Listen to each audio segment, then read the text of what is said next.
Umar அந்த சொல்ல போக்கிலே ஒரு கம்பீரம், ஒரு வீரம். எப்படி இருந்தவர் சொன்னார், நான் பெற்றன் முகமது ஸல்லல்லாஹு அலைஹி வஸல்லம் உடைய கழுத்தை வாள் எடுத்துட்டு வந்தா சாத் இப்னு அபீ வக்காஸ் ரலியல்லாஹு அன்ஹு இடையில கண்டு சொன்னாங்க, நீ முகமது நபியை புறவு வெட்டலாம், முதலாவது ஓண்ட வீட்டுக்குள்ள போய் பாரு.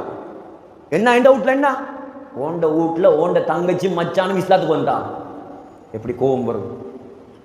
முகமது நபியை புறவு பார்ப்போம், போனார் வீட்டுக்குள்ள போய் பலார்னு ஒரு அறை தங்கச்சியில கண்ணத்துல விட்ட அறையில கண்ணம் வடிச்சு ரத்தம் கொட்டுது. மச்சான தள்ளி விட்டு ஏறி மிரி. புதிய மார்க்கமா உங்களுக்கு தேவைப்படுது, இஸ்லாமா தேவைப்படுது உங்களுக்கு. உமர் ரலியல்லாஹு அன்ஹு தங்கச்சி உமரோட பிறந்தவர் தானே. புலியோட எலியா பிறக்கும்? புலியோட எலி பிறக்குமா? புலியோட புலி தான் பிறக்கும். சொன்னாவா, நான் இஸ்லாத்துக்கு வந்துட்டேன், உன்னால என்ன செய்யணுமோ செய் பாப்போம். இப்ப பார்த்தார் தங்கச்சியில கண்ணத்துல ரத்தம் ஓடுது, வெக்கம் வந்துட்டு, பொம்பளை கடிச்சிட்டேனே. வீரன் உண்மையான ஆம்பளை பொம்பளை கடிக்க மாட்டான், கோவத்தில் அடிச்சு போட்டார். இப்ப கட்டில பார்த்தா என்னமோ ஒன்று இருக்குது, ஒரு தாள். அந்த தாள்ல என்னமோ எழுதப்பட்டிருக்குது அரபியில. அதை எடுக்க போனா தங்கச்சி சொன்னா தரையலாது. ஏன் தரையலாது? நீ சுத்தம் இல்லாதவர், அசுத்தமானவர், குளிச்சு சுத்தமாகி வா, நான் தாரேன். எவ்வளோ கேட்டு கொடுக்கல. குளிச்சுட்டு வந்து எடுத்தார், கையில வாசிச்சார் சூரா தாஹாவுடைய வசனம், இன்னனி அனல்லாஹ், நான் தான் அல்லாஹ்.